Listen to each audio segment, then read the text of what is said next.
ठाकुर जी यशोदा मैया की गोदी में बैठे हैं और सबरी गोपियां चारों ओर बैठी हैं और ठाकुर जी बैठे बैठे उदास बैठे हैं, रूठे बैठे हैं। यशोदा मैया बोली, लाला तू काहे को रूठ गयो है? बोले, मैया मैंने जो रात को तोते कही कई बार काम को करवा दे। सब गोपी बोली, मैया कहा कही लाला ने रात को? यशोदा मैया इसके बोली, अरे कहा बताऊं, रात में मुझे यूं करो मेरा ब्याह कराए दो। मैया अब मैं बूढ़ा है तो जा रहा हूं, मेरा ब्याह करा दो। 3.5 बरस को भयो अभी और यूं करो मैया अब का मेरा ब्याह तू बुढ़ापे में करावेगी, अब तो मेरा उम्र हैगी, मेरा ब्याह करा दे। ऐसी ऐसी बात न बनावे। सो एक गोपी बोली, अच्छा लाला ब्याह करेगो? बोले हाँ करूंगो। कैसी छोरी ते करेगो? बोली मैं ढूंढ के अपने आप करूंगा, जैसी मुंह को भावेगी बात करूंगा। तो सब गोपियों ने विनोद में कही, लाला इतनी सारी गोपी बैठी हैं यहाँ पे, तू अपने आप एक काम के ढूंढ के जो तू को बढ़िया लगे, बाकी गोद में जाके बैठ जाओ, जाके गोद में तू बैठ जाओ भाई, तो तेरा ब्याह करा देंगे।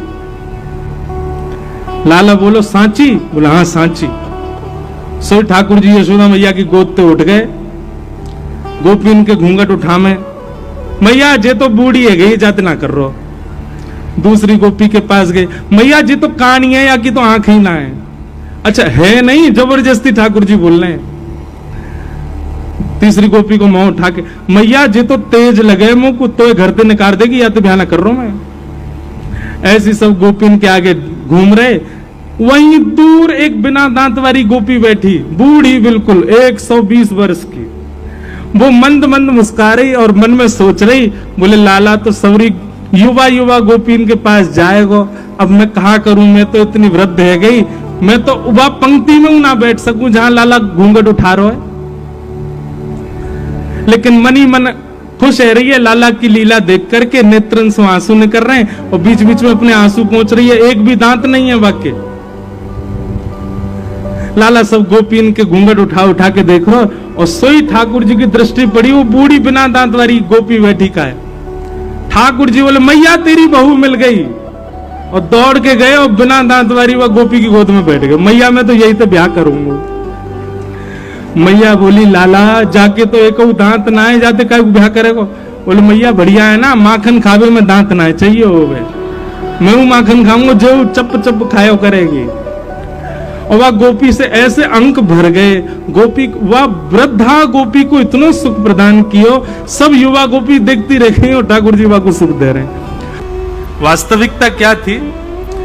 यशोदा मैया अपनी गोद में लेके ठाकुर जी को बैठी और तब से ही वो मैया यशोदा मैया को निहार रही है और कह रही है, भाग्य की कही ना जाए यशोदा, तेरो कैसो भाग्य, लाला तेरी गोद में बैठे, लाला तेरी कही सुने, लाला तेरो दुग्ध पान करे, लाला को तू जैसो सजा दे वैसो सज जाए।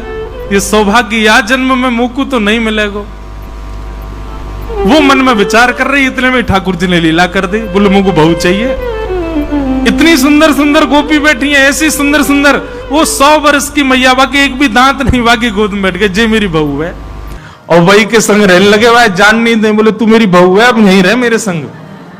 अरे लाला मेरे तो दांत ना है। ठाकुर जी बोले मेरे कौन से आए, 2 ही हैं मेरे भी।